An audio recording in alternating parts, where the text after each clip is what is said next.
Thank you very much, Chris. That was a tour de force, and I hope that it will generate questions, comments. Chris has invited us to also push back at him and argue with him and help him refine this further. So without further ado, don't be shy. Schengen, and there's a mic coming around, and for the benefit of our online audience, just say your name, please, and for Chris's benefit too. Thank you, Chris. Schengen fan from IFPRI. Well, thank you for the very exciting presentation. Now, I want to cut my question short. I think when we consider the nutrition and the human capital there, then your diagram probably will look very different. I know you guys have worked on poverty trap, measured in monetary terms, and the relationship with assets. So the assets building, assets plays a role there. I wonder whether you change that to nutrition, to health. Because some of the consequences are not reversible, particularly the children under 1,000 days. Go ahead. Take multiple Just make sure questions, the mic is on. It should be green. Yeah, so your point's very well taken, Schengen. I absolutely agree with you. Indeed, I think the clearest examples of poverty traps are those associated with early childhood health insults due to malnutrition, due to disease that permanently impedes children's ability to realize their full genetic potential. I mean, that's exactly how we generate multiple equilibria, right? It's just you can wind up with many more equilibria than I depict here. So there's a long-standing literature on nutritional poverty traps that's very much in that spirit. I think this ports over directly. The question is just what indicators one wants to use. So if you use some sort of measure of some sort of anthropometric measure of well-being, then let that be your W-axis instead of wealth. That's fine. You'll get slightly different graphics, but the same principles will carry through, right? Yeah. I have Peter Hazel here. Chris, this is fascinating stuff. Can't wait to see your mathematical paper. There is a presumption here that there is a feasible solution for lifting all the people out above the poverty line. And yet in many of the poorest regions, one wonders if there just aren't too many people in relation to what's possible with the natural resource base. Is it possible that there simply aren't feasible solutions for what you want without having substantial transfers from outside? Absolutely. So to be clear, we would all aspire that everyone can escape poverty. Whether that's realistic or at least realistic with people remaining where they presently reside is an entirely different matter. I would argue that what we're looking for is progress. And the question becomes, how much progress do you need for a given investment? I absolutely agree with you. I mean, you and IFPRI have done a great deal of work on less favored areas. And there are fascinating results about relative differences in rates of return to investments in some less favored areas versus some higher potential areas. But there are clearly some areas that are just going to be very hard to move many people out of poverty, especially with population growth. I work in some of those areas. Your point's very well taken. Karen? Continuing, it's Karen Brooks from the CRP on Policies, Institutions, and Markets, also at IFPRI. Just continuing on the issue of population, which has just been raised. When you posed the issue initially, you went through some of the motivation that there is a perception that risks are increasing, and I agree. Of course, there is that perception.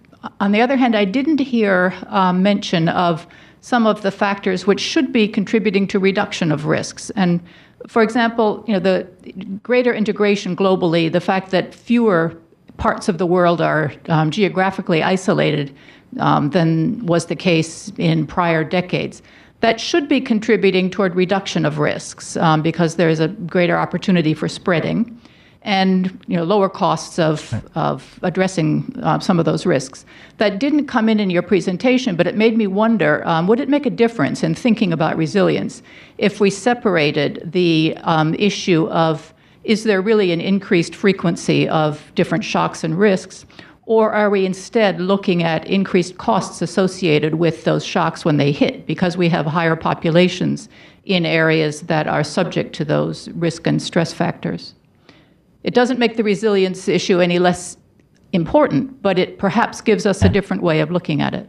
Yeah, no, that's a great point. So the way that we frame this, so I was describing those dynamics as applying to an individual, although you can use them for aggregate units. But let me continue to talk about that as depicting the well-being dynamics for individuals. Prices are exogenous to these individuals, so they're going to be in that epsilon term. What you're describing is improved infrastructure, whether it's communications or transport, that integrates markets better, is changing the epsilon distribution. It's reducing the likelihood of extreme results of very high prices during a bad drought, very low prices during a bumper harvest. So it's changing that epsilon distribution. I would characterize in our framework the sorts of market integration effects that you're talking about for stabilizing price fluctuations as falling into that second category of programming implications I talked about, where you're reducing risk exposure. And some of those processes are absolutely happening already exogenously, counteracting somewhat the increased variance in other elements of that epsilon vector. And that also is part of why we don't try to isolate resilience with respect to a specific shock, because whether shocks are increasing but price shocks are decreasing in the face of improved integration of markets, how that nets out is an open question. And it's important to keep track of both of those, not to focus on just one alone. Mm-hmm. Before I come to Shabo in a moment, can I ask you, Shabo, excuse me for asking this, can I ask you two very naive questions? So if I listen to you, you're naive. Well, no, that will show you my naivety. If I listen to you closely, I'm almost like thinking, well, at the end of the day, he's coming out with addressing chronic poverty. So am I sitting there and I'm thinking, what's different then in terms of how we would address chronic poverty if we put a resilience lens to it? Is there anything different? Or are we just coming back to the same, circling around the same agenda? And the second I have is that one of the last slides you showed with those three entry points for action. And looking at those three entry points and looking at the programming that is already happening, how would you just take that forward in terms of, should we be paying more attention to A, B, or C? Or should we be, the weights, should they be changing in terms of this resilience thinking? Or what else? Sorry about the naive questions, but... They're far from naive questions. Yes, this is shamelessly focusing on reducing chronic poverty. So what does the resilience lens what does the resilience lens add? I think it adds a much increased attention to risk issues, which have always lurked in the background, but I would argue that with a few exceptions, most agencies and researchers, we work on chronic poverty and we sort of make a quick bow in the direction of, risk plays a role, and then we move right along, thank you. All the sorts of graphics that you see me depicting here, all of us working on poverty traps and poverty dynamics have generated those in conditional expectation only. Nobody generates them around the distributions. So, even though we might motivate the conditional mean functions as arising from people's natural response to risk exposure, we very quickly sort of drop it off the analysis. So resilience naturally brings that back into the center of the game much more than I think it is in the usual dialogue around chronic poverty. And the second potentially important thing that it adds is providing a framework within which we can more easily see the links between humanitarian response and development programming aimed at longer term growth. And third, it's a very natural entree for how we link biophysical systems with social systems. Not that one needs that lens, that there's a huge amount of that work going on already, but that is commonly divorced from the chronic poverty literature. So the value added that I see from a resilience lens here with an admittedly chronic poverty focus is that it admits these issues of risk, integration of humanitarian and development programming, and integration with biophysical systems. Now, with respect to entry points for action, that is an extremely general listing, and I wouldn't want to hazard guesses over what the appropriate allocations of portfolios ought to be among them, not least of which because they're going to vary radically across space and time. So how much you focus on asset transfers depends a lot on how big are these basins of attraction? How many people are close to boundaries already? If you have a lot of people who are relatively close to what we call T2, and that space, that basin of attraction in a chronic poverty zone is relatively little, so that interventions early in childhood to keep kids healthy and well-nourished and to make sure that they get into and stay in school through secondary school, if that does it, and almost everybody who gets those interventions will be in the non-poor zone, then that's probably a really high priority use of resources. If that zone is vast and lots of people are way down on the left end of it, hovering much nearer the T1 boundary than the T2 boundary, the budget you would have to expend on those sorts of interventions could be enormous, and that might not be your best intervention. It's all context dependent, and I'm talking in extremely general terms. Very helpful. Thank you. Xiaobo, you had the mic. Fascinating presentation. It seems you assume the system is a closed system. From the Africa perspective, it seems that's true. But if you look at Asia, look at the Chinese experience, it doesn't seem to be that true. In many cases, China's case, the open up, it's more like an opening system. In a closed system, you have overpopulation, and then you have land degradation, environment problems, and then you observe these kind of poverty traps. But in an opening system, the population may become a resources in the global context. Like Chinese case, when it opened up, immediately it married with the abundant capital from other countries. With the foreign investment come to China, immediately generate huge amount of a number of employment. And the poverty rate dropped from 80% to below 10% in less than 3 decades. So you can see the dynamic has changed. And then you solved the chronic poverty problems. And when the country has more resources, it can more in a better position to deal with all the relief and other short-term fluctuations and increase the resilience. So I think sometimes you look at from an open system, and now I think for Africa it's a time because China has run out of surplus laborers. Many Chinese firms are looking for investment in Africa. And with more abundant capital from China moving to Africa, connecting with the cheap laborers in Africa, maybe create another big opportunity for Africa. So you need to look at it from different perspectives.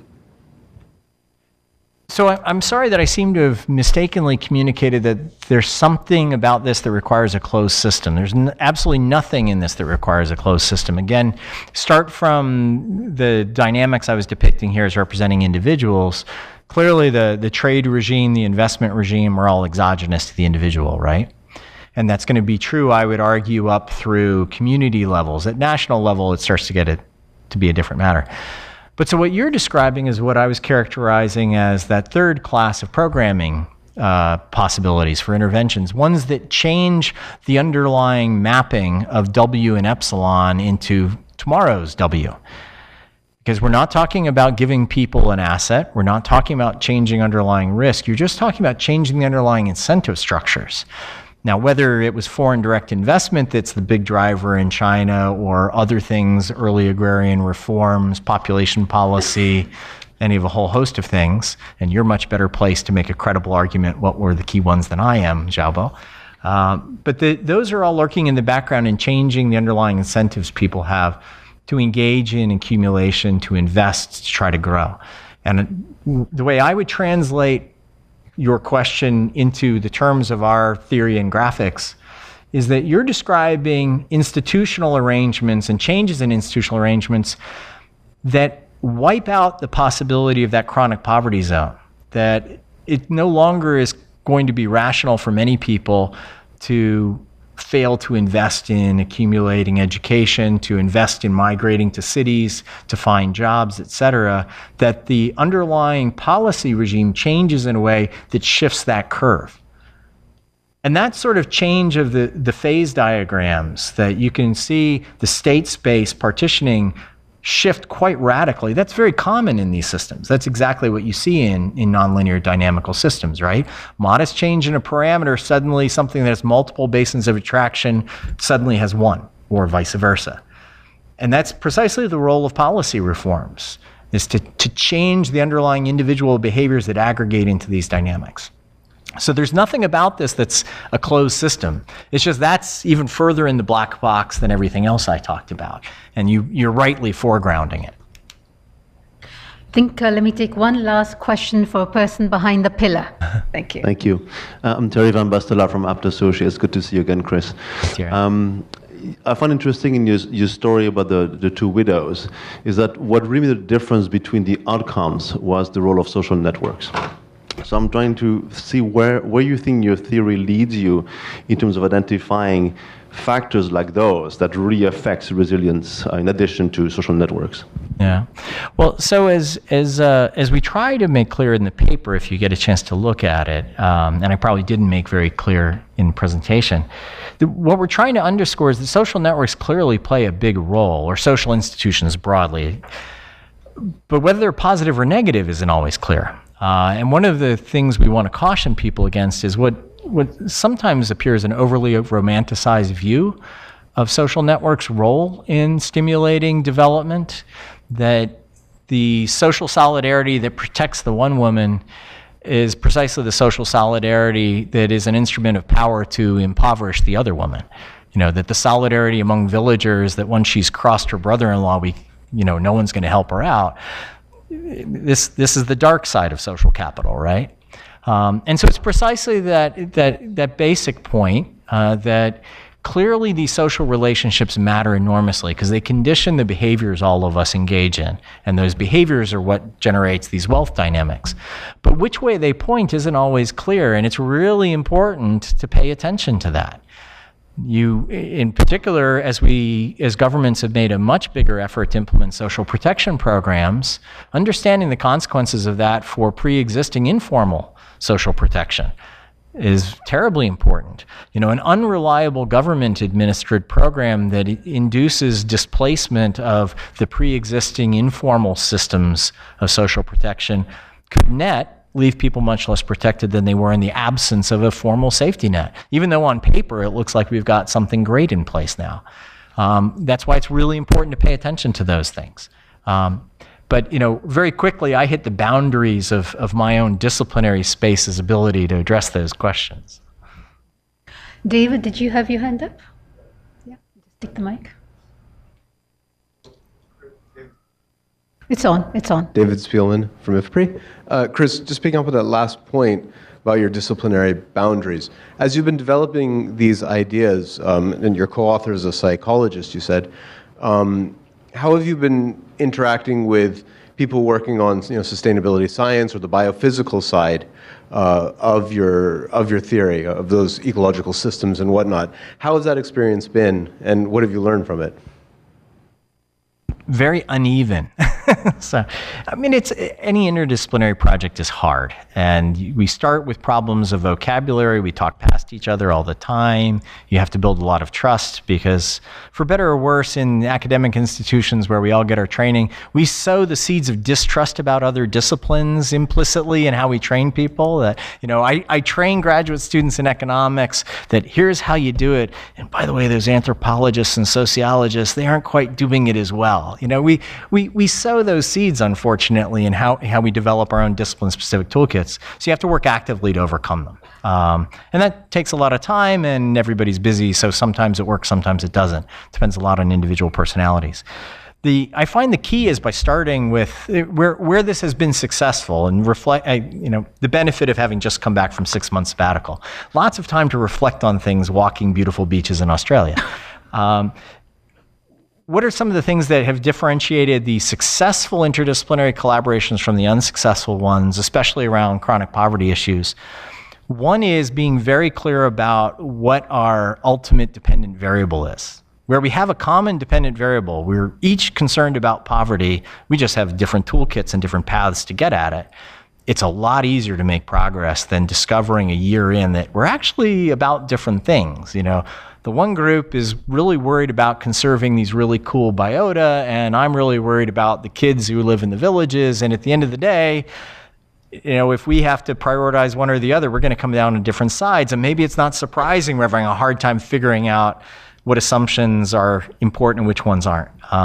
So I have found that and I've had plenty of unsuccessful as well as successful interdisciplinary collaborations. That's really the single biggest thing, is making sure you have the common objective/dependent variable. Beyond that, the next thing is that you have shared respect for methods, not necessarily use the same methods. In fact, I've found it easier in some ways to work with qualitative social scientists than with some biophysical scientists who use some of the similar statistical and modeling techniques I use, because there's complementarities and it takes away a little bit of the intrinsic competition that exists. But that's not always true. There's some incredibly successful, I think of John Antle and Jetsi Storvogel in particular, have done lots of brilliant work on bioeconomic modeling of agrarian systems in South America and in sub-Saharan Africa. You know, these guys have very similar toolkits, and they figured out how to link them in a very powerful way.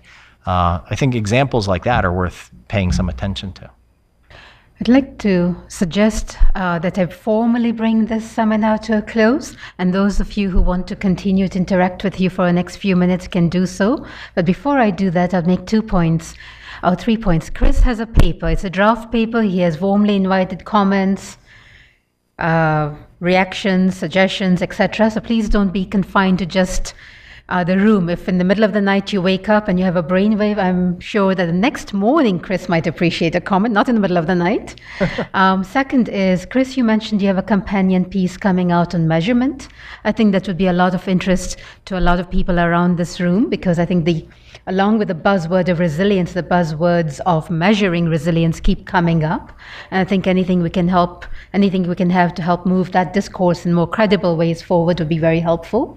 So an advance invitation to you that when you're ready to share that paper, please feel welcome to come back here.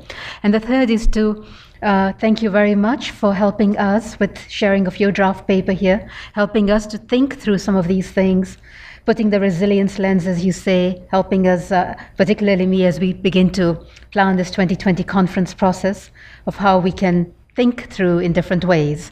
So please join me in thanking Chris and in welcoming him back when he has the next paper ready. Thank you very much.